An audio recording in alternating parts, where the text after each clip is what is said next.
Welcome back to another quick guide today. We'll walk you through how to filter sold items on eBay. Here's a step-by-step guide to filter sold items on eBay. First is to unlock your mobile phone and open the eBay app.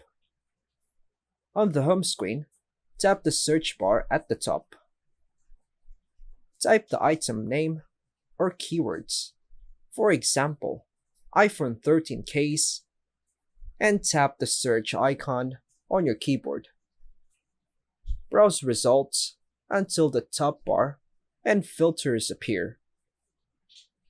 Tap the filter icon.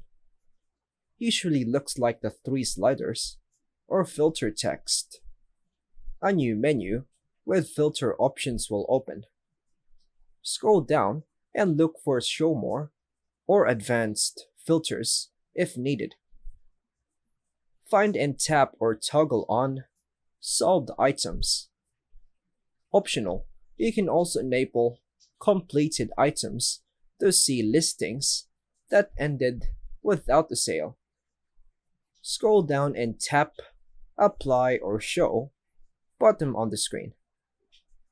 eBay will now reload your search results showing only sold listings. Tap to review the list to see final sale prices, helping you check market value.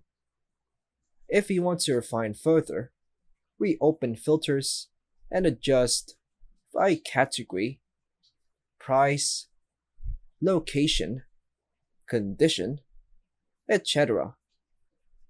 Now you only see what items actually sold for, not just what people are asking. And that's all for now, folks. Thanks for watching.